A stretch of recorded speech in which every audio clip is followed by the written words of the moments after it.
July August ছাত্র জনতার গণ অভ্যুত্থানে আহতদের ফুল দিয়ে বরণ করে দিচ্ছে আমাদের জেলা প্রশাসনের কর্মকর্তা মোহাম্মদ হাফিজুর শিকদার। আমি এবং আমাদের প্রশাসন এবং আমাদের ফিরোজপুরবাসী তাদের কোনোদিন ভুলবে না। এই আন্দোলনে যারা শারীরিকভাবে বিভিন্ন অঙ্গহানি ঘটেছে, বন্ধুত্ব বরণ করেছে, স্বাভাবিক জীবনযাপন থেকে বিচ্যুত হচ্ছেন এবং তারা এবং নিহত পরিবারের স্বজনরা তাদের পরিবারের একমাত্র বন্ধুকে হারিয়ে যারা নিঃস্ব হয়েছেন, আমি তাদের এই ত্যাগ এবং তিথি এবং তাদের যে আত্মোৎসর্গ, তাদের এই আত্মোৎসর্গের জন্য তাদেরকে গভীর শ্রদ্ধার সাথে স্মরণ করছি এবং জাতি তাদের এই ত্যাগকে শ্রদ্ধা ভরে স্মরণ করবে। জুলাই আগস্ট অভ্যুত্থান মূলত একটি বৈষম্যবিহীন রাষ্ট্র গড়ার আন্দোলন নয়, যা সমগ্র জাতির জন্য একটি বার্তা বহন করে এবং এই বার্তাকে উপযুক্ত করে আমাদের দেশ গড়ার পক্ষে কাজ করে যেতে হবে। এই বৈষম্যবিহীন রাষ্ট্র গড়ার আন্দোলন, এই আন্দোলনকে আমরা আমাদের বুদ্ধি, আমাদের ইতিহাস, আমাদের গৌরব এবং আমাদের কর্মদক্ষতা দিয়ে এগিয়ে নিয়ে যেতে হবে। আমরা শহীদ পরিবারের প্রতি, আহতদের প্রতি অকল্পনীয় কষ্টের এই মুহূর্তে সকল শ্রেণী পেশার মানুষের পাশে আছি এবং বিপদগামী পুলিশ সদস্য, পুলিশ কর্মকর্তারা যে হঠকারিতার পরিচয় দিয়েছেন, তার কারণে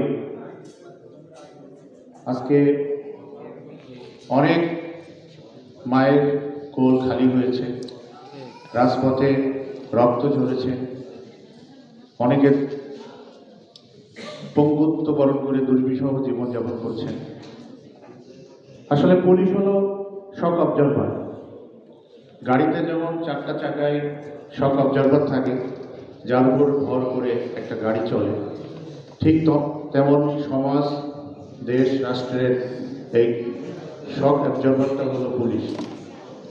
সরকার, যে সরকারি আসুক না কেন, তাদের চাওয়া পাওয়া, তাদের চাহিদা, তাদের স্বার্থ, সেটা বাস্তবায়ন করার জন্য মূল ঢাল হিসাবে ব্যবহার করে পুলিশকে। তো তারই ফলশ্রুতিতে এই জুলাই আগস্ট বিপ্লবে পুলিশকে ব্যবহার করে যে হত্যাযজ্ঞ, হত্যাকাণ্ড সংগঠিত করা হয়েছে সারা দেশব্যাপী, তা আসলে অনেক দুঃখজনক এবং হৃদয় বিদারক। এবং বৈষম্য বিরোধী ছাত্র আন্দোলনে যারা শহীদ হয়েছেন তাদের প্রতি জানাচ্ছি বিনম্র শ্রদ্ধা, তাদের বিদেহী আত্মার মাগফিরাত কামনা করছি। একই সঙ্গে যারা আহত হয়েছেন তাদের প্রতি সমবেদনা, শ্রদ্ধা ও ভালোবাসা। বাংলাদেশ আজকের এই বিপ্লবী জনতা, শ্রমিক জনতার ত্যাগের বিনিময়ে আমরা যে বাংলাদেশকে পেয়েছি, তার পিছনে অনেক ত্যাগ, অনেক তিতিক্ষা রয়েছে। তো আমি খুব বেশি কিছু বলবো না। আপনারা জানেন বাংলাদেশ সেনাবাহিনী সরকারি আদেশে 19 জুলাই থেকে পিরোজপুরে ছিল এবং আমরা সবসময় ছাত্র জনতার সাথে ছিলাম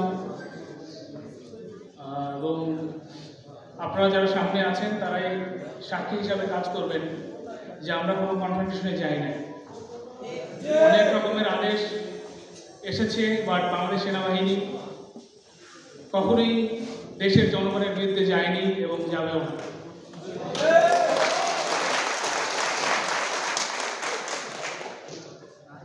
আমরা মনে করি এবং আমি ব্যক্তিগতভাবে মনে করি আমাদের দেশ, আমাদের মাতৃকা, এর গৌরব ধরে রাখা আমাদের দায়িত্ব। তো বাংলাদেশ সেনাবাহিনীর সদস্য হিসাবে আমি বেশি কিছু করিনি, আমি আমার দায়িত্ব পালন করেছি। এই মুহূর্তে যারা শহীদ হয়েছেন, যারা আহত নিহত হয়েছেন, তাদের পরিবারের যেরকম অনেক ক্ষতি হয়ে গিয়েছে, একই সাথে আমাদের দেশটাও কিন্তু একটু ভঙ্গুর অবস্থায় আছে। অনেক বক্তাই বলে গিয়েছে যে সবাইকে একটু ধৈর্য ধারণ করতে হবে। আমিও বলবো তাই, যে দেশের স্বার্থে দেশকে নতুন করে দাঁড়ানোর সুযোগ দেওয়ার জন্য আমাদেরকে ধৈর্য ধারণ করতে হবে এবং বর্তমান যে অন্তর্বর্তীকালীন সরকার, সেই সরকারকে সাহায্য করতে হবে।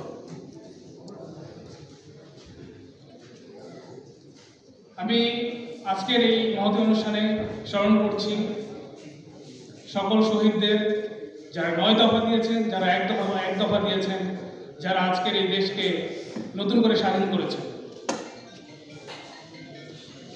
তবে একটা কথা আছে, একটা প্রবাদ আছে, স্বাধীনতা অর্জনের থেকে রক্ষা করা কঠিন। তো এই স্বাধীনতা আমরা যেটা অর্জন করেছি, সেটা যাতে আমাদের কোনো কর্মকাণ্ডের মাধ্যমে মলিন হয়ে না যায়, আমাদেরকে এই স্বাধীনতা ধরে রাখতে হবে, দেশকে নতুন করে গড়তে হবে। এটা আমাদের দেশ, আমরাই বাংলাদেশ। আমি শেষ করার আগে আমি পিরোজপুর জেলায় যারা শহীদ হয়েছেন, মোহাম্মদ রফিকুল ইসলাম, মোহাম্মদ ইমদাদুল হক, আবু জাফর হাওলাদার, মামুন খন্দকার এবং মোহাম্মদ হাফিজুল শিকদারের আত্মার মাগফিরাত কামনা করছি। এবং আমাদের এই পিরোজপুর জেলার যে ত্যাগ, পিরোজপুরের মানুষের যে ত্যাগ, সেই ত্যাগকে আমরা বৃথা যেতে দিব না। আমরা এই পিরোজপুরকে একটি ভালো জেলা হিসাবে দেখতে চাই। একই সাথে যদি পিরোজপুরবাসী ভালো থাকে, তাহলে দেশ ভালো থাকবে, বাংলাদেশ ভালো থাকবে। ধন্যবাদ সবাইকে। পরিবারের বক্তৃতা শুনতে শুনতে ভারাক্রান্ত হয়ে গেছি। নিজেকে আবিষ্কার করেছি 3 তারিখের মিরপুর 10-এর গোল চক্করে, অথবা 4 তারিখে টিএসসির পিছনের অংশে। রাজনৈতিক সিদ্ধান্ত অনুযায়ী 2, 3, 4 আমরা ঢাকায় ছিলাম। দেখেছি আমাদের সন্তানদের বুক পেতে দেওয়ার সেই গল্প এবং ইতিহাস। আমি দেখেছি মানুষ কি করে গুলির সামনে দাঁড়িয়ে বলতে পারে বুকের মধ্যে অনেক ঝড়, বুক পেতেছি, গুলি কর। এটা সম্ভব হয়েছে জেনারেশন জেড, তাদের দৃঢ়তা, তাদের শিক্ষা, তাদের ঐক্য, তাদের ভালোবাসা, তাদের দেশপ্রেমের কারণ। আমি শ্রদ্ধা জানাই এ যুগের সকল সন্তানদের। এমনই একজন ভীত পিতা ছিলাম আমি। আমার সন্তান কোনোভাবেই ঘর থেকে বের হতে দিতাম না। কিন্তু তাদের গ্রুপ, অর্থাৎ আহসানুল্লাহ, সেই গ্রুপদের ভালোবাসার কারণে, অথবা তাদের বন্ধুদের আকুতির কারণে, অথবা তার মনের মধ্যে ঝড়ের কারণে সে কিন্তু বারবার ওই মিছিলে গিয়েছে এবং 4 তারিখ হারিয়েও গিয়েছে। মাত্র 2টা কারণে তার মাতাকে উদ্ধার করেছে। একটি ছোট্ট ইতিহাস। যারা শহীদ হয়েছে তাদের কাছে এটি অত্যন্ত গৌণ একটি ইতিহাস। প্রিয় ভাইয়েরা, যারা বৈষম্য বিরোধী আন্দোলনে শহীদ হয়েছে তাদের রুহের মাগফিরাত কামনা করি। পাশাপাশি একটু বলতে চাই, এই আন্দোলনটি শুধু মাত্র কোটা বিরোধী ছিল না। 1971-এর যে আকাঙ্ক্ষা ছিল, সেই একই আকাঙ্ক্ষা আজকে 24-এ এসে দাঁড়িয়েছে। 1971-এর মুক্তিযুদ্ধ ছিল আমাদের ভোটের অধিকার, আমাদের হাতের অধিকারের কাজ। সেই আকাঙ্ক্ষা বাস্তবায়িত হয় নাই বিধায় 24-এ গিয়ে আমাদের সন্তানরা দেখিয়ে দিয়েছে।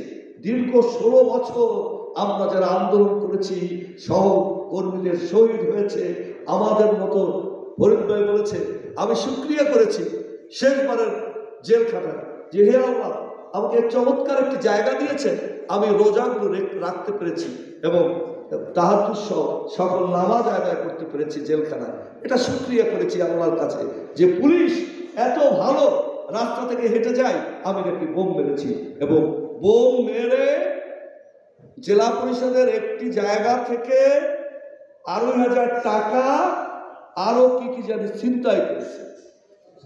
পিরোজপুর শহরে এ হলো আমার ইতিহাসে।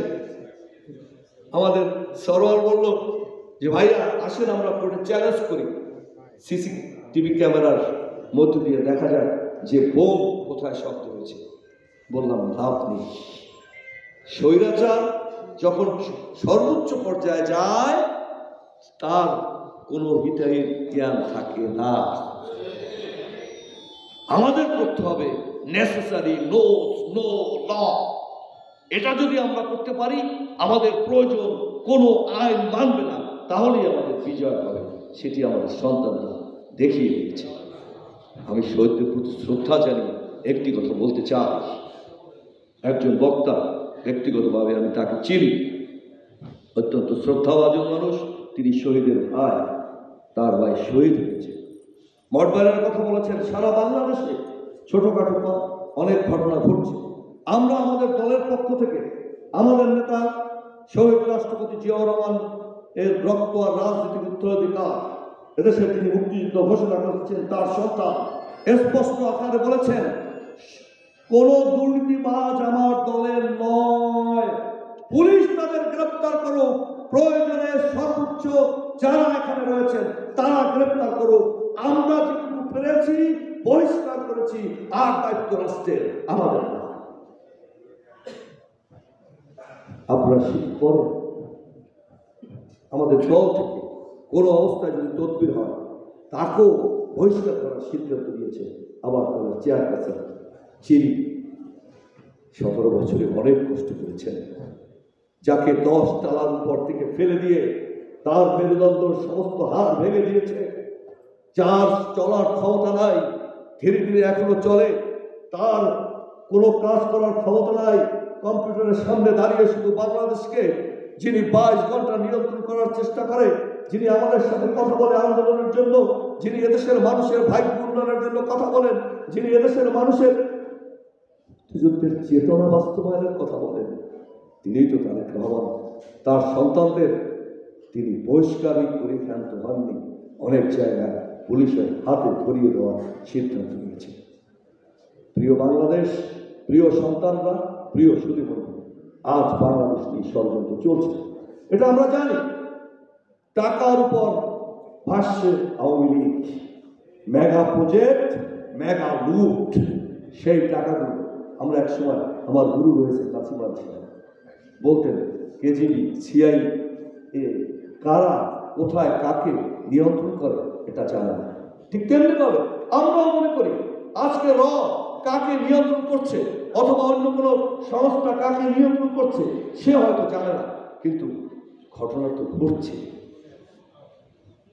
যারা পিরোজপুর শহরে সেদিন মিছিল দিয়েছে, মিছিল দিয়ে হঠাৎ করে বিদ্যুৎ চলে গেল। আমি প্রশাসনকে বলেছি, অত্যন্ত চৌকস আমাদের জেলা প্রশাসক সাহেব, তিনি শুনেছেন এবং বুঝেছেন যে হঠাৎ করে বিদ্যুৎ চলে গেল, আবার হঠাৎ করে একটি মিছিল বেরোলো।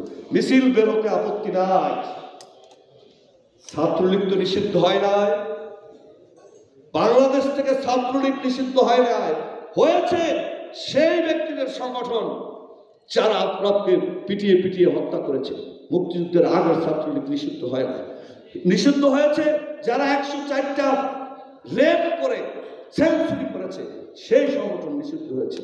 নিষিদ্ধ হয়েছে আমার ভাইয়ের রক কেটে দিয়েছে যে সংগঠন, সেই সংগঠন নিষিদ্ধ হয়েছে। তাদের নামে পিরোজপুর শহরে মিছিল করছে। আমরা চেয়েছিলাম আমাদের সন্তানরা তাদের বাড়ি ঘরে অথবা কোথাও না যায়, কিন্তু আমরা দৃষ্টান্ত দেখতে চাই। দৃষ্টান্ত যদি প্রশাসন না নিতে পারে, আবারও কিন্তু ওই বৈষম্য বিরুদ্ধে ছাত্র আন্দোলন, ছাত্র জনতা এমন কোন ঘটনা ঘটালে তার কিন্তু দায় প্রশাসনকে নিতে হবে। তারা তো বাংলাদেশে রয়েছে। আমার মতো লোককে, আমাদের ছেলেদের সরোয়ারদের সেই বাগান বাড়ি থেকে ধরে আনলেন আপনার চৌকস পুলিশ অফিসাররা, আর এরা আশেপাশে আছে, তাদেরকে খুঁজে পাচ্ছেন না। তাহলে কি আমরা ধরে নেব পিরোজপুরের প্রশাসনের মধ্যেও টাকার বিনিময়ে কোনো কিছু হচ্ছে? আমাদেরকে কথা বলতে দিয়েন না। আমরা কথা বলতে জানি, আমরা লড়াই করতে জানি। কারণ আমার শরীরে আমি যে পরিবারে জন্মগ্রহণ করেছি, ইনশাআল্লাহ আল্লাহর রহমতে খেয়ে পরে সম্মানের সাথে বেঁচে থাকতে পারতাম। আমার শরীরের সমস্ত জায়গায় আঘাতের চিহ্ন, এমনকি মাথা সহ পার বিভিন্ন অংশে আঘাতের চিহ্ন, আওয়ামী লীগ এবং তাদের দুঃশাসনের ইতিহাস। আমরা লড়াই করতে জানি বিধায় আমরা দীর্ঘদিন লড়াই করেছি, ছাত্র আন্দোলনের স্বৈরাচার পতন ঘটিয়েছি এবং আমাদের সন্তানরা যে আন্দোলন করেছে তার পিছনে থাকে 16 বছর আমরা চেষ্টা করেছি, সন্তানরা সেটা সফলতা দিয়েছে। কারণ ওরা বুক পেতে পারতে জানে, ওরা বুক পেতে দিয়েছে। যেমন ওই পুলিশ বলেছে না যে এমন একটা জাতি, একজনকে গুলি করা হয় সে সরে যায়, আর একজন এসে দাঁড়ায় বুক পেতে দেয়, শুধু বলে বুকের মধ্যে অনেক ঝড়। এ ঝড় বৈষম্য, এ ঝড় অর্থনীতি। এ সরকারকে আমরা সময় দিতে চাই, অবশ্যই সময় দিতে চাই, কিন্তু এর মানে এই দ্রব্যমূল্য ঊর্ধ্বগতি ওই স্বৈরাচারের চেয়ে বেশি হয়ে যাবে? এর মানে কি এই আইন শৃঙ্খলা পরিস্থিতির অবনতি হয়ে যাবে? এর মানে কি এই যে বাংলাদেশের ক্রয় ক্ষমতার ঊর্ধ্বে চলে যাবে সবকিছু? তাহলে কোথায় সিন্ডিকেট? সিন্ডিকেট পিরোজপুর বাজারে খুঁজলে চলবে না, খাতুনগঞ্জে গিয়ে সিন্ডিকেট খুঁজুন, তাহলে খুঁজে পাবেন। খাতুনগঞ্জে যাবেন না, পিরোজপুরকে 1 ট্রাক মাল আনলো সেইটার মধ্যে সিন্ডিকেট করবেন, তা তো হবে না। আপনাকে বলছি এই কারণে আপনি আপনার ঊর্ধ্বতন মহলকে জানাবেন যে খাতুনগঞ্জ যদি আপনি নিয়ন্ত্রণ না করতে পারেন অথবা মৌলভীবাজার নিয়ন্ত্রণ না করতে পারেন, বাংলাদেশের ছোট ছোট সিন্ডিকেট খুঁজে লাভ নেই, ওখানে কিছুই নাই। ধন্যবাদ আপনাদের। আলহামদুলিল্লাহ রাব্বিল আলামিন, আসসালাতু ওয়াসসালামু আলা সাইয়্যিদিল মুরসালিন ওয়া আলা আলিহি ওয়া সাহবিহি আজমাইন। সরকার পড়ে গেছে, বাকি 10% আছে। তোমরা মৃত্যু বলো না, বরঞ্চ তারা চিরঞ্জীব, তাদের কখনোই মৃত্যু হয় না। তো মহান রব্বুল আলামিনের কাছে লাখ কোটি শুকরিয়া যে আমার ভাই জনাব মোহাম্মদ মামুন খন্দকার, ঢাকায় বিপ্লব নামে পরিচিত, ওর আচরণবিধি এমনই ছিল যে ওইখানকার এমপি, সাবেক এমপি ডক্টর ইনাম, তার সাথে তার হৃদ্রতা খুবই একটা বেশি ছিল। তো মামুন ওর জীবনে কোনোদিন কোনো প্রোগ্রাম মিস করেছে, বাদ দিয়েছে এমন কোনো ইতিহাস বা এমন কোনো রেকর্ড নাই। মামুন বাইপাইলের আশুলিয়ার বাইপাইল নামক স্থানে গত 5ই আগস্ট গুলিবিদ্ধ হয়। এর আগের রাত্রে আমরা শুনতে পাই যে 30-35 জন লোক ওর গার্মেন্টস কারখানায় গিয়া ওকে থ্রেট দিয়ে আসে যে বিপ্লব, তুমি যদি কালকের আন্দোলনে যাও তাহলে তোমার মাথার খুলি থাকবে না। আমরা এই কথা শুনি। আমার ছোট ভাই আরেকটা আছে ঢাকায়, ওকেও বলি যে মামুনকে যেভাবে হোক কালকে ওকে বাসার ভিতরে আটকাই রাখার চেষ্টা করো, কিন্তু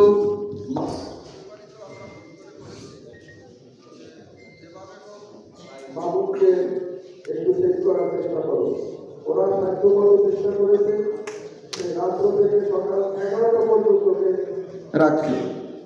ও একটা লুঙ্গি পরে আর একটা গেঞ্জি পরে সামনে একটা দোকানে গেছে, আমি একটু দোকানে যাই, দোকান থেকে আসতেছি। দোকানে গিয়া ওইখান থেকে ওর মনের ভিতরে একটা বুদ্ধি আসলো যে তাইলে আমি ছেলেরে ফোন দেই। ওর ছেলে ইন্টারে পড়ে, বড় ছেলে, ওকে ফোন দিল। ফোন দিয়ে বলছে, বাবা তুমি আমার ওই যে জুতাটা শক্ত, ওই জুতাটা নিয়ে আসো, যেটা আটকাইয়ে পায়ে পরিয়া করা যাবে, দৌড়দৌড়ি করা যাবে, মিছিল করা যাবে। আর ওই শার্ট, নূতন শার্ট নিয়ে আসো, পাঞ্জাবি নিয়ে আসো। তো ওই ছেলে ওর পোশাকাদি নিয়ে ওইখানে যায়। যাওয়ার পরে মামুন সেখান থেকে সাজুগুজু করে সুন্দর পরিবেশে সুন্দর একটা নিয়ে পোলাপান নিয়ে বাইপাইলে গেছে। বাইপাইলে গিয়ে সে মিছিল সহকারে সেখানে উপস্থিত হয় এবং সেখানে সে নেতৃত্ব দিতে গিয়ে বক্তৃতা দিয়ে যখন ওখান থেকে ওই যে পুলিশ যে একটা ইয়ে আছে না চত্বর যে একটু পুলিশে দাঁড়ায় ট্রাফিক পুলিশ, ওইটার উপর থেকে নিচে নামছে, নিচে নামে আবার ওইটার উপরে উঠছে, ওইটার উপরে ওঠার পর তাকে গুলিবিদ্ধ করা হয়। তার মাথায় এই কপালে এখান থেকে গুলি দেয়, পরপর 3 গুলি, 3টা গুলি পিছন থেকে বের করে চলে যায়। ওইখানে যারা উপস্থিত যারা ছিল তারা ওখান থেকে ওকে নিয়ে যায়, নিয়ে ঢাকার এনাম হাসপাতাল 2-3টা হাসপাতালেই গেছে, কিন্তু সেখান থেকে কোনো না পেয়ে ওকে আপনার এনাম হাসপাতাল মেডিকেলে ভর্তি করা হয়।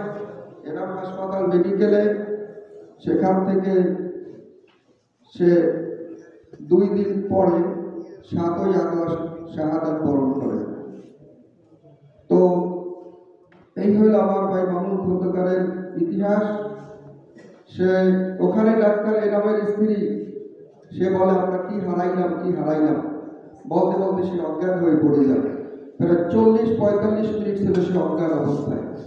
এই ছিল তার অবদান এবং এই ছিল তার প্রচেষ্টা। কিছুদিন আগে ঢাকায় গিয়েছিলাম, তো ওখান থেকে আমি আমার একটা মামলা ছিল বরিশালে, হাজিরা দিতে গেছি, সেখানে আইসিটির মামলা।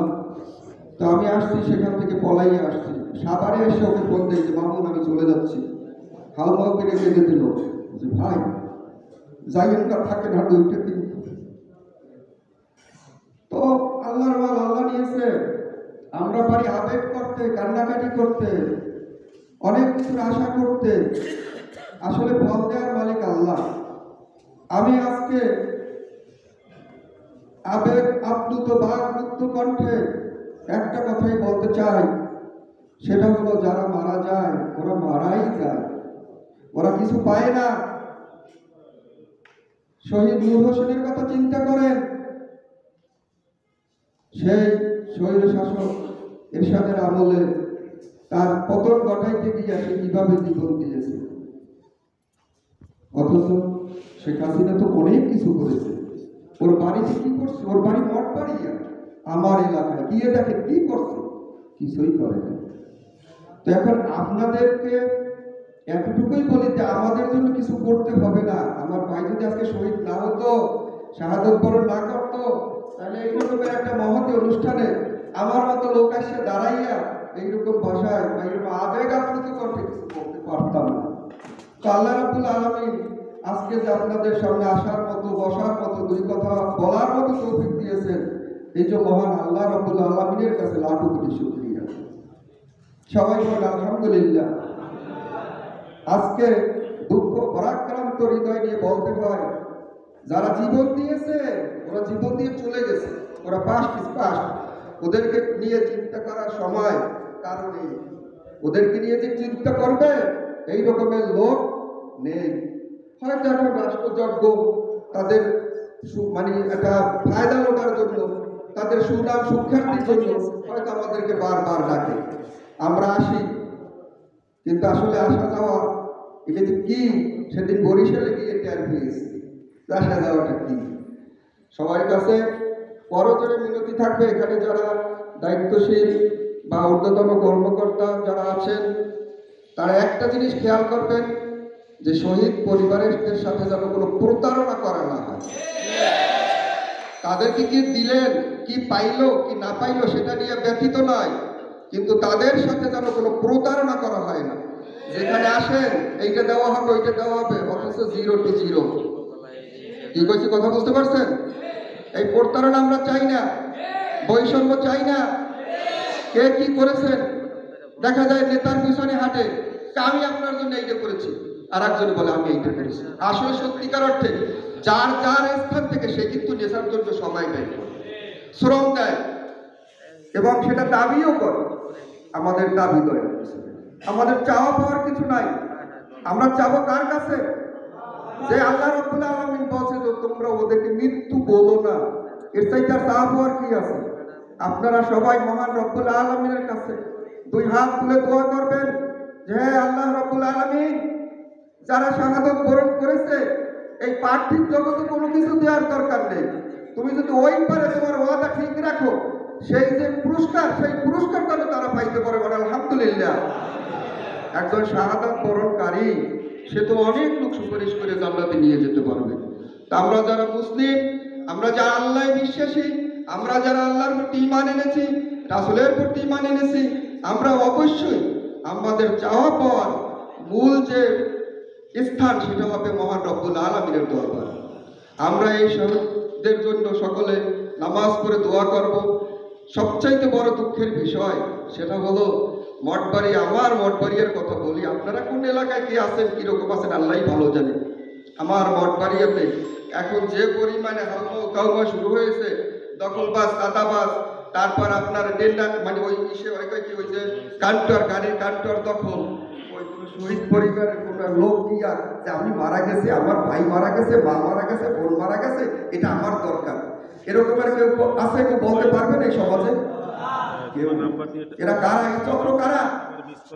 আমরা তো ফ্যাসিস্ট চাই না, আমরা চাই সুন্দর সুশৃঙ্খল জীবন।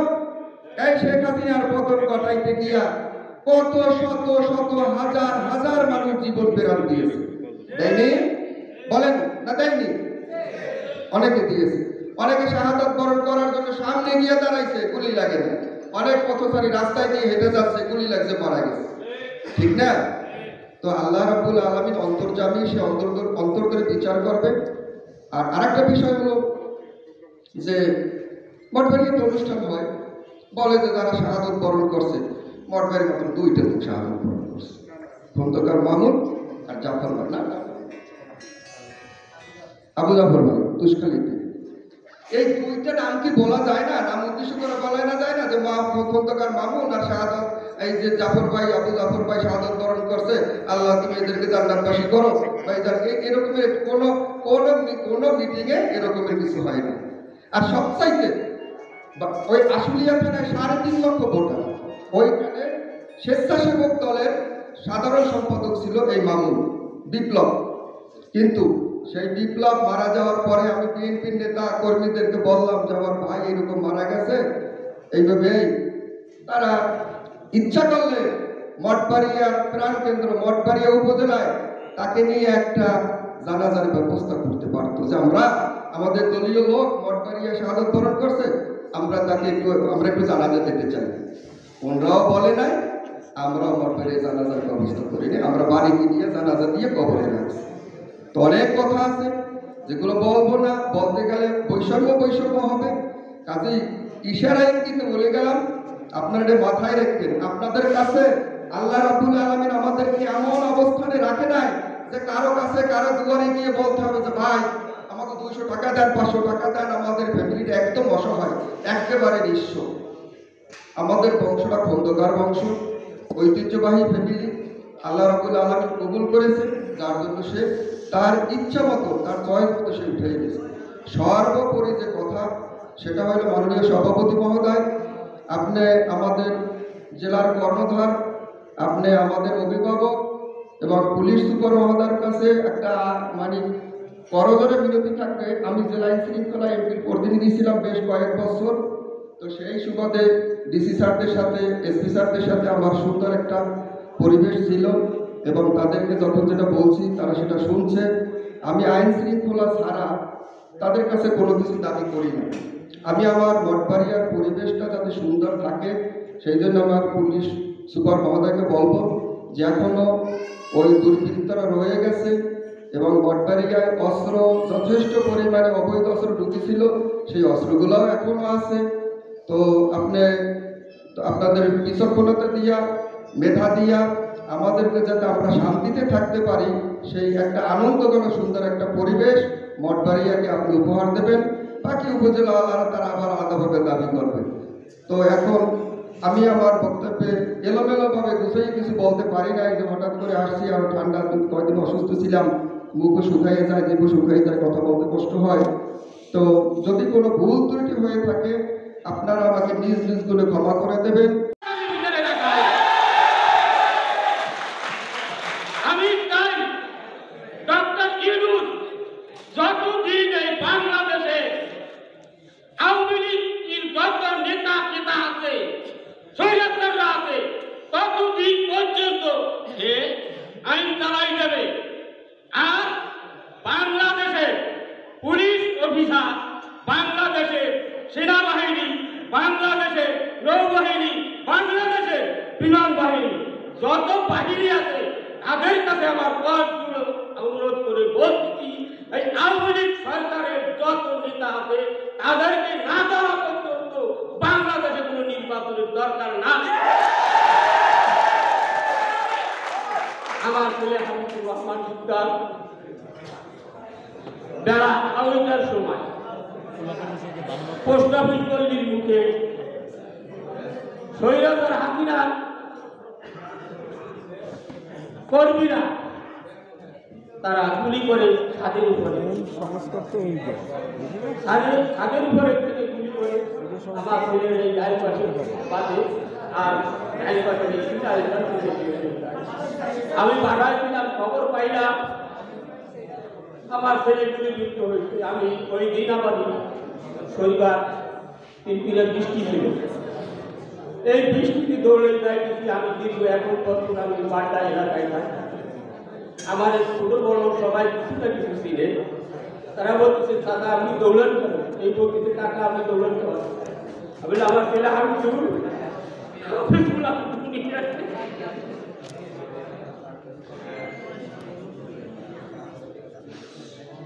আমার ছেলেকে গুলি করছে।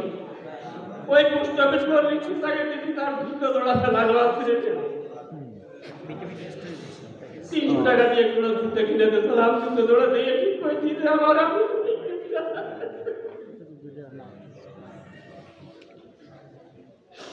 জুতো দৌড়া দিলে দৌড় দিতে হাসপাতালে ঠিক বললো যে হাসপাতালে আছে গেছি, সেরা বললো যে হাবিবুরকে রাখা হয়নি, তাহলে ফরাজি হাসপাতালে পাঠানো হচ্ছে। ফরাজি হাসপাতাল থেকে ওনারা মুগদা হাসপাতালে নিয়ে গেছে। মুগদা হাসপাতালে ওনার চিকিৎসা করতে চাইলে ছাত্ররা যখন আবার আন্দোলন শুরু করলো, তখন ডাক্তার এবং নার্স আসছে, তারা আমার ছেলেকে লাইন দেয়।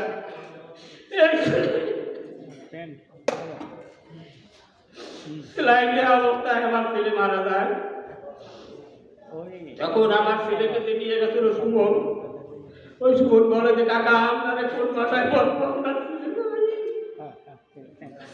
আমি তখন হাসপাতালে থেকে আমার ছেলেকে নিয়ে আমি বাসার দিক ফিরে আসি।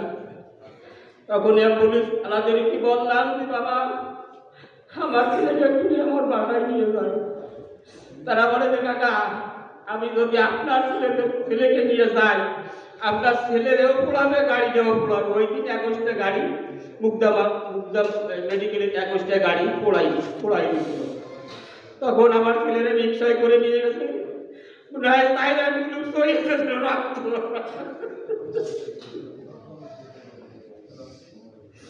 আমি বাবার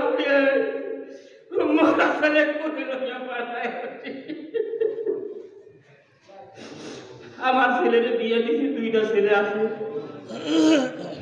বাবার লোক তার মা আছে, পুতির বউ আছে, পুতির বউ আবার গর্ভবতী অবস্থায় আমার ছেলে মারা গেছে। আমি সরকারের কাছে আকুল আবেদন করতে চাই যে আমার নাতিদেরকে নিয়ে আমি সারা যে 10 দিন বেঁচে আছি, নাতিদেরকে নিয়ে আমি সংসার ধর্ম ভক্তি করি। সরকারের কাছে আমার আকুল আবেদন এই হল। আর যত শহীদ হয়েছে ভাইরা, তাদের কাছে আমার দোয়া রইল, যত আহত আছে তাদের কাছে আমার দোয়া রইল। এই বলে আমার বক্তব্য শেষ করছি। আসসালামু আলাইকুম ওয়া রাহমাতুল্লাহ। বিশ্ববিদ্যালয়ে যখন থেকে আন্দোলন শুরু হয় তখন থেকে আমরা সবসময় ঢাকা নিচে মহাসড়ক অবরোধ করতাম। তো যেদিন থেকে স্বৈরাচার শেখ হাসিনা যেদিন বললো যে রাজাকার, সেই দিন আমাদের ঢাকা বিশ্ববিদ্যালয় থেকে তো বলা হয়েছিল যে তুমি কে আমি কে, রাজাকার রাজাকার। আমাদের জাহাঙ্গীরনগর বিশ্ববিদ্যালয়ে যখন এই জিনিসটা বলা হয়, সেই দিন তার ঠিক পরের দিনই ছাত্রলীগের কুকুরেরা ওরা ঠিক করে যে জাহাঙ্গীরনগর বিশ্ববিদ্যালয়ে আন্দোলনরত যারা আছে তাদের উপরে হামলা করতে হবে। সেই দিন তারা 2 দফায় হামলা চালায়। একটা বঙ্গবন্ধু হলের সামনে, সেখানে তারা রাতে সন্ধ্যার সময় যখন লাইট দিয়ে 40 জন শিক্ষার্থীর উপরে, 40 থেকে 50 জন শিক্ষার্থীর উপরে হাতুড়ি, তারপরে শিকল, এগুলো দিয়ে তারা হামলা চালায়। এবং তারপরে যখন আমরা ভিসির কাছে যাই, উপাচার্যের কাছে যাই যে আমাদের উপরে কেন হামলা করা হলো, আমরা যৌক্তিক দাবি নিয়ে এসেছি, আমাদের উপরে কেন হামলা করা হলো। সেই ভিসির বাসভবনেও ছাত্রলীগ তাদের সাভার আশুলিয়া থেকে বাইরে থেকে গুন্ডাদের নিয়ে এসে আমাদের উপর অতর্কিত হামলা চালায়। যে ভিডিও হয়তো আপনারাও দেখেছেন যে আমরা 200 থেকে 250 জনের মতো শিক্ষার্থী একটি অল্প একটা জায়গার ভেতরে একজনের উপরে আরেকজন শুয়ে আছি, এবং অন্যদিক থেকে ছাত্রলীগের তারা কাচের বোতল, পাথর, ইট এগুলো দিয়ে আমাদের উপরে হামলা চালাচ্ছে। আমি দেখতে পাচ্ছি যে চোখের সামনে 4-5 জন, 6-7 জন তাদের মাথা থেকে গড়গড় করে রক্ত পড়ছে।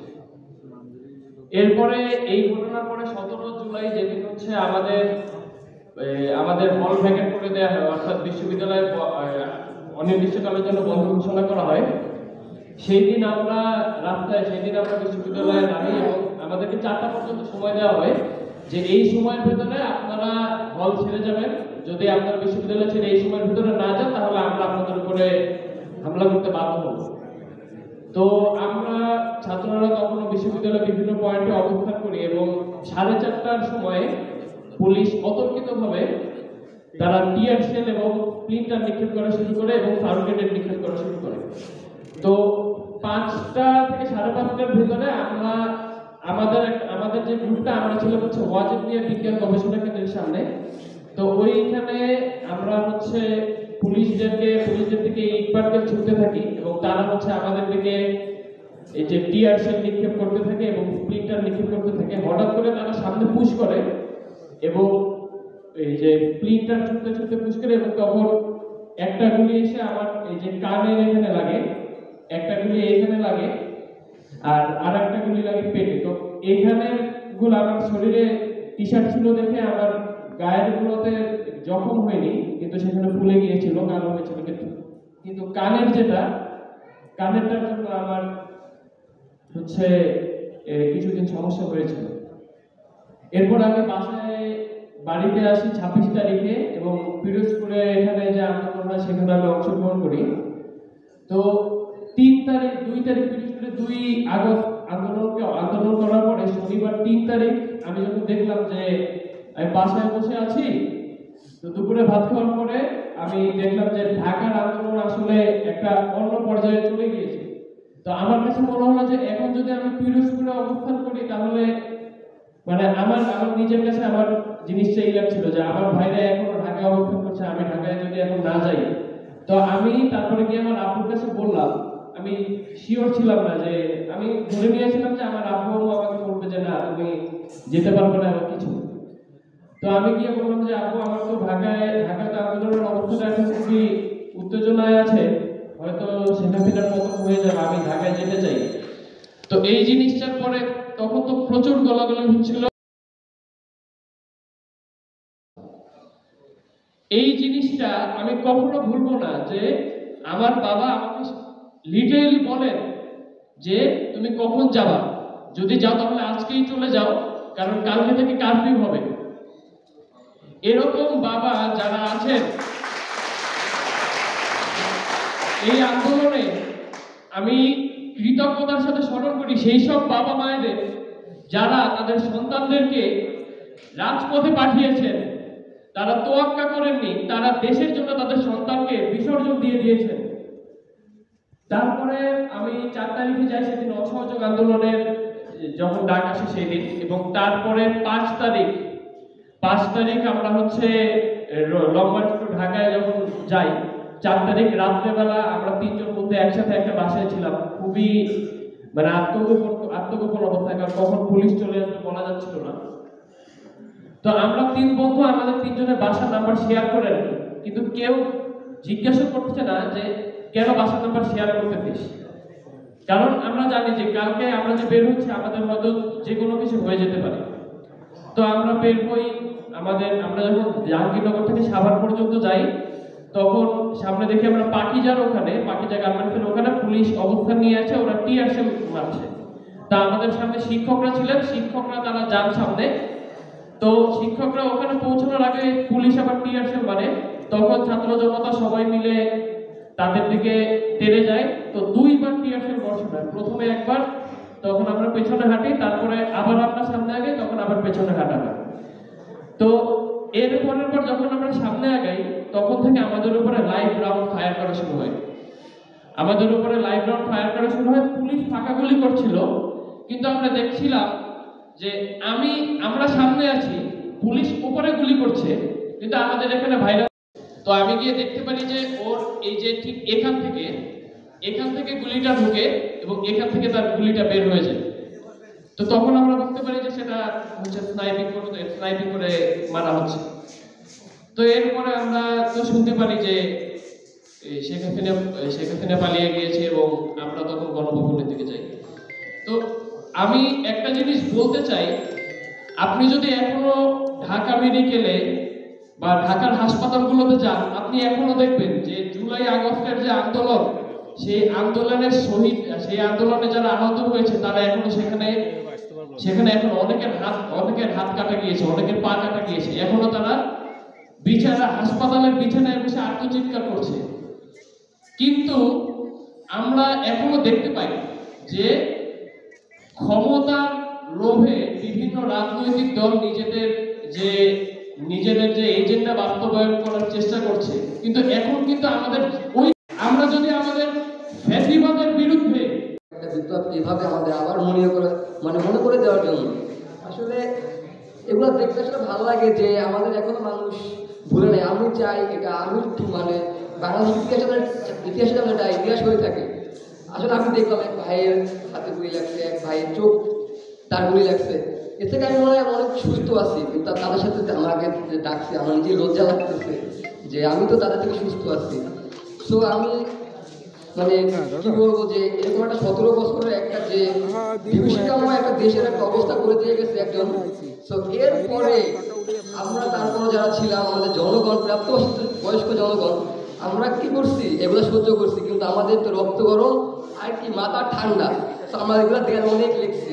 সো এদেরকে আমরা বিদায় করার জন্য আমরা তাদের বিরুদ্ধে যেভাবে আমরা পদক্ষেপগুলো গ্রহণ করছি সেগুলো খুবই অকল্পনীয় ছিল। আমি আসলে আন্দোলন শুরু করি 17 তারিখ থেকে, খুবই শান্তিপূর্ণ আন্দোলন করি রামপুরা বাড্ডা ওই এলাকায়। 18 তারিখে সকালে যাওয়ার সাথে সাথে গোলাগুলি শুরু হয়ে যায় এবং ওই গোলাগুলি 5 আগস্ট পর্যন্ত চলে। কি যে একটা বাজে অবস্থা ছিল। আমি একবার না দুবার না, আমি বহুবার গুলি খাইছি, বহুবার হসপিটালে গেছি। যখন মনে হয়েছে যে হ্যাঁ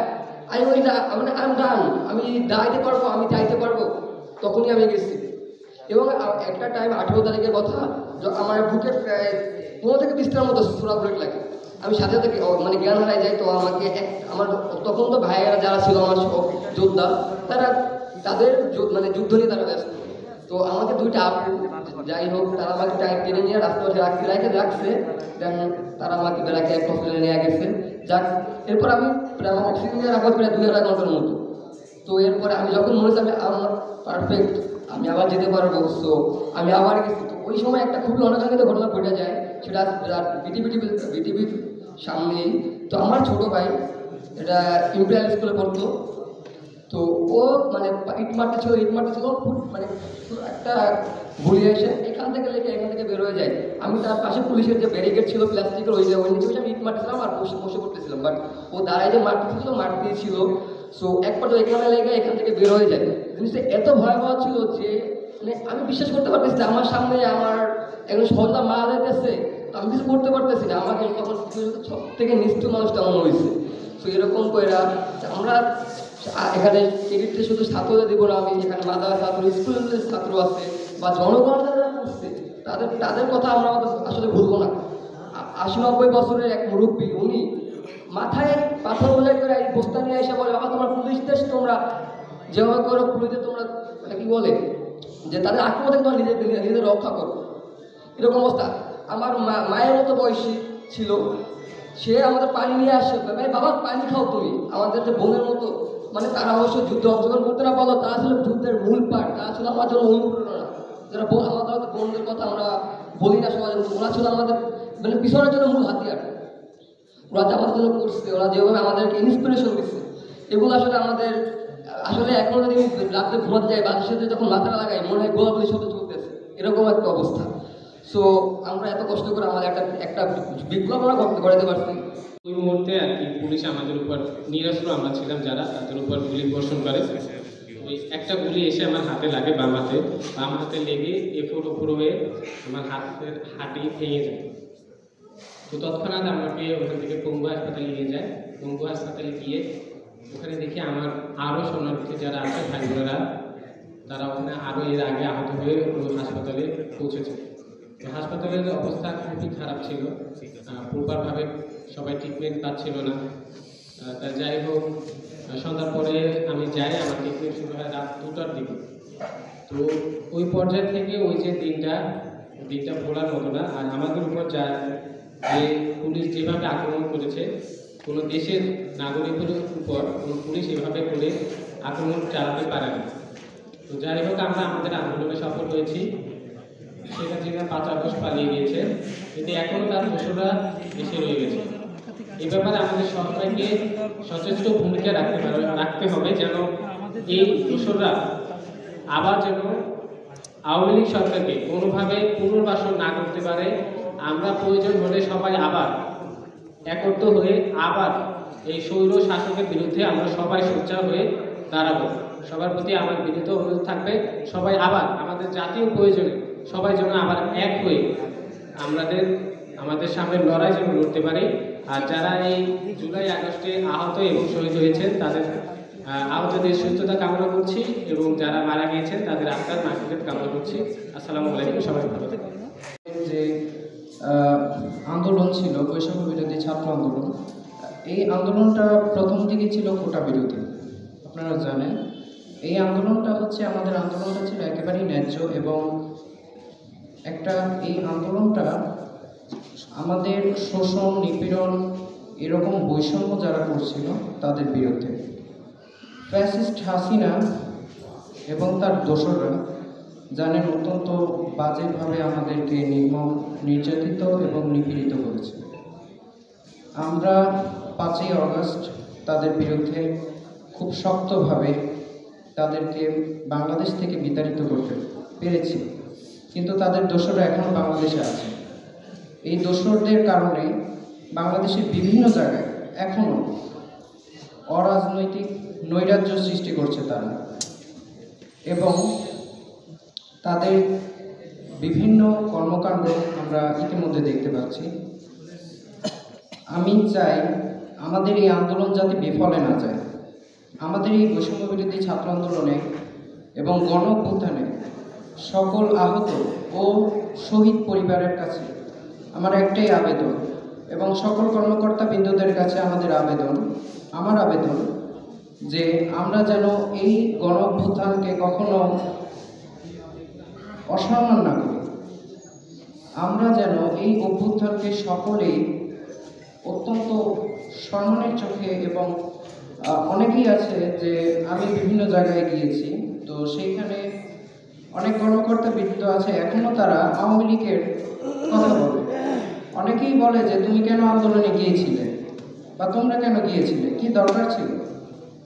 তো ওইসব কর্মকর্তা বিন্দুদের জন্য আমি বলতে চাই যে যেন তারা এইরকম ব্যবহার না করে, এবং সকল সরকারি কর্মকর্তা বৃন্দদের কাছে আমার আরও একটা আকুল আবেদন, যেন সকল আহত ও শহীদ পরিবারের সাথে আন্তরিকভাবে কথা বলা এবং তাদেরকে প্রায়োরিটি দেওয়ার জন্য অত্যন্ত নিবেদন। কারণ অনেকেই আছে তারা নিজেদের যে একটা প্রশাসনিক বা যে কোনো ক্ষেত্রে তাদের যে একটা ক্ষমতা, ওই ক্ষমতা তারা কেন পেয়েছে বা কিভাবে পেল সেটা না দেখে তারা অনেকেই এখন নিজের ক্ষমতার বলে অনেক দাপট, এই দাপট যেন না থাকে।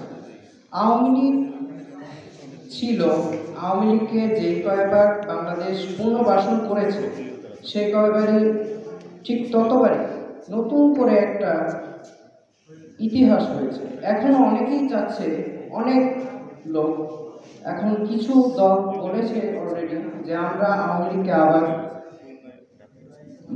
আবার আমরা দেখতে চাই। এইরকম যাতে তাহলে তো আমাদের কোনো লাভই হলো না। আমরা এত কষ্ট করলাম, এত রক্ত দিলাম, অনেকে শহীদ হলো, অনেকের হাত নাই, পাও নাই, কেউ আমার মতো এক চোখে অনেকের দৃষ্টি হারাইছে, কেউ দুই চোখের দৃষ্টি হারাইছে। হাসপাতালে এখনও অনেক মানুষ কাটাচ্ছে। আমি আল্লাহর রহমতে এখন সুস্থ আছি কিছুটা, কিন্তু আমি এক চোখে দেখি না, এক ভাই পাও নাই, হাত নাই, অনেকে এখনও অবস্থা খুবই ক্রিটিক্যাল। তো আমাদের এই আন্দোলনে তো তাহলে কোনো লাভ নাই। যদি আবারও আওয়ামী লীগ আসে, আবারও সেই বৈষম্য হয়, কেন বৈষম্য হবে? আমরা তো বৈষম্যের জন্য এই আন্দোলনটা করছি, আমাদের এই আন্দোলন কেন বিফল হবে? অনেকেই আছে এখনও ঠিকমতো তাদের নিজের কাজগুলো ঠিকমতো করে না, অনেক জায়গায় অনেক অনিয়ম এখনও রয়ে গেছে। গত 16 বছরে যে কাজটা মানে আওয়ামী লীগ যে কাজগুলো করছে, তারা উন্নয়ন করছে 1 গুণ, কিন্তু তারা আমাদের রক্ত শোষণ করছে 5 গুণ। তাদের যে শিকড়, সেই শিকড় এত তাড়াতাড়ি উপড়ে ফেলা সম্ভব না, মানছি। কিন্তু আমাদের প্রত্যেককে নিজের নিজ জায়গা থেকে সচেতন হতে হবে এবং প্রত্যেককে বৈষম্য দূর করতে হবে। এবং আমি সাভারে 18 জুলাই যে আমি যেদিন গুলিবিদ্ধ হই, ওই দিন সকাল আমি সারাদিন বাসায় ছিলাম, আমাকে আমার আম্মু বাইরে যেতে দেয়নি, কিন্তু আমি প্রতিদিন আন্দোলনে ছিলাম।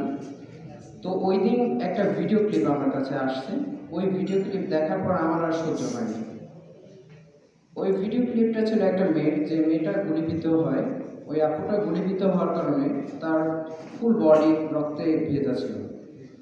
ওই রকম ভিডিও ক্লিপ দেখার পর আমি আর নিজেকে কন্ট্রোল করতে পারিনি। আমি 18 তারিখ বিকাল 3:30টায় যাই তখন সাভার থানার, তা আমি ওনার সাথে কথা বলি, দেখেন স্যার আমার তো ওনাকে একটা এক্সকিউজ দেওয়ার জন্য, আমার একটাই এক্সকিউজ ছিল যে আমি কলেজে ভর্তি হয়েছি, তখন আমার মার্কশিট দরকার, স্যার আমার মার্কশিট দরকার, তো এই ক্ষেত্রে যাচ্ছি, তুমি তো যাই আমাদের সাথে ধাওয়া করবে।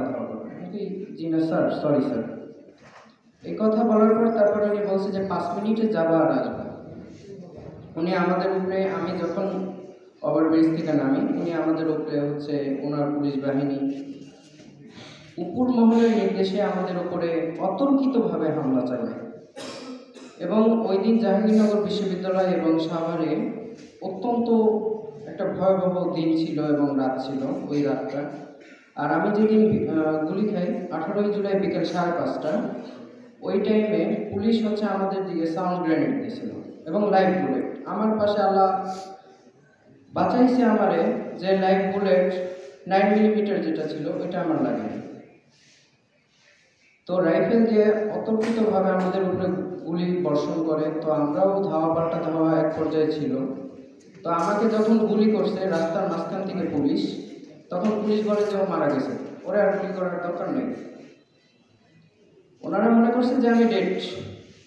আমার পাশে একজন ডেড হয়েছে 7 থেকে 8 মিনিট পর হাইওয়ে রোডে আমাকে ওই এলাকার যারা ছিল এবং আমার ভাইরা স্টুডেন্ট এবং ওইখানে যারা ছিল আমাকে ওইখান থেকে উদ্ধার করে 2টা মেডিকেলে নেয়। মেডিকেলে নেওয়ার পর ওনারা বলে ওনাকে বাঁচানো সম্ভব না, ওনাকে তাড়াতাড়ি ঢাকা মেডিকেলে নিয়ে যান। তখন ঢাকায় আমার আসার মতো কোনো পরিস্থিতি ছিল না। এখন ওই টাইমে আমাকে বলে যে তোমার বাসার নাম্বার দাও। আমি বলছি না ভাই, আমার বাসার নাম্বার দেওয়া সম্ভব না। পরে আমাকে একজন বলে তোমার লাশ নিয়েই তো টানাটানি লাগবে, তোমার লাশ নেবে কে? তখন আমি আমার বাসার নাম্বার দিই এবং এনাম মেডিকেল কলেজ হাসপাতাল আমার প্রথম ট্রিটমেন্ট হয়। ওইখানে উনি ডক্টর এনামুর রহমান, উনি সাবেক মন্ত্রী ছিলেন।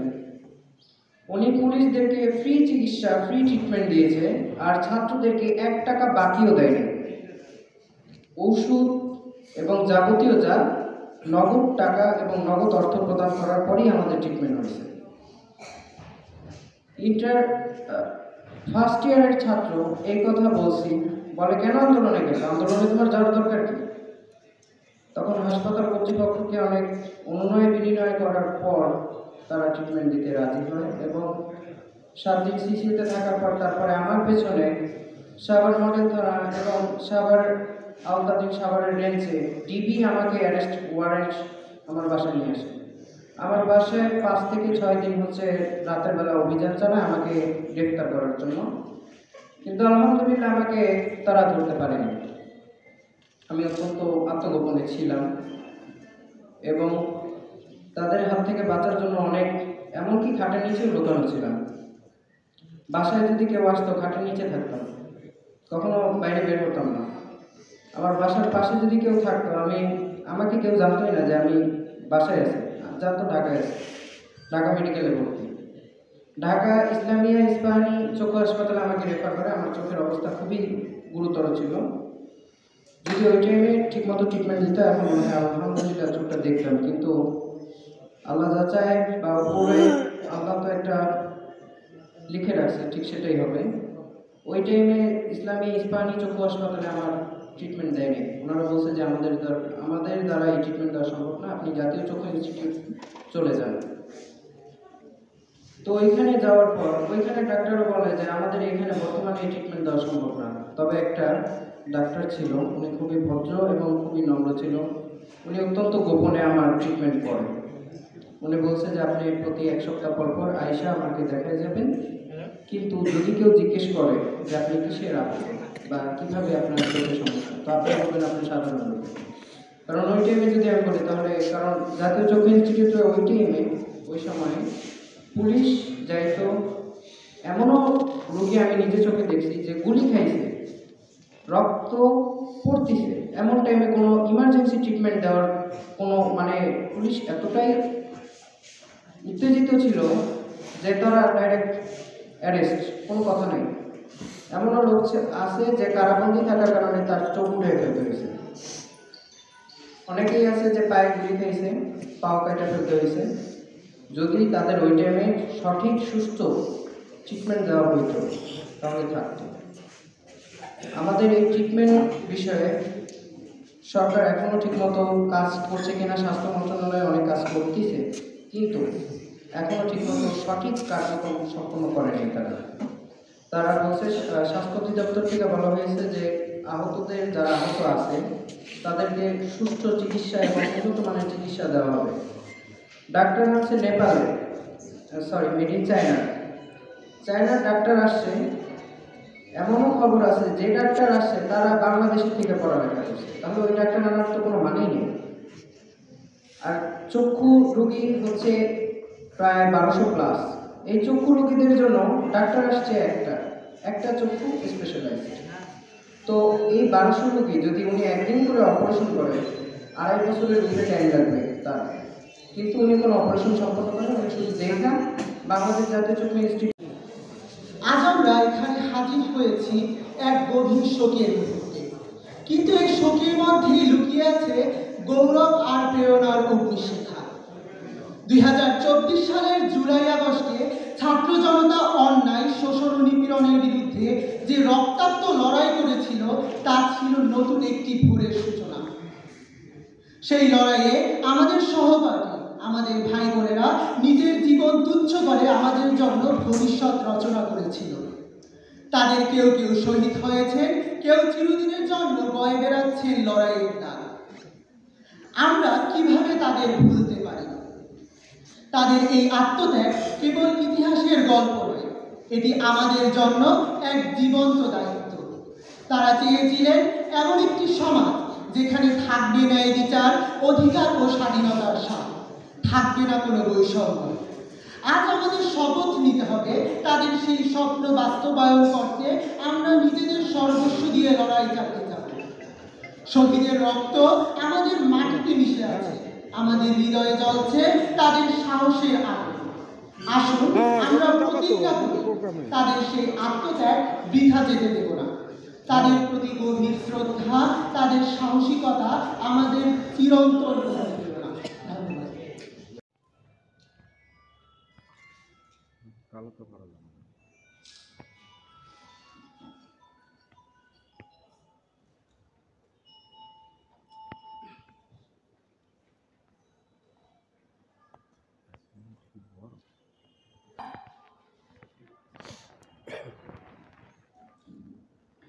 ধন্যবাদ সকলকে।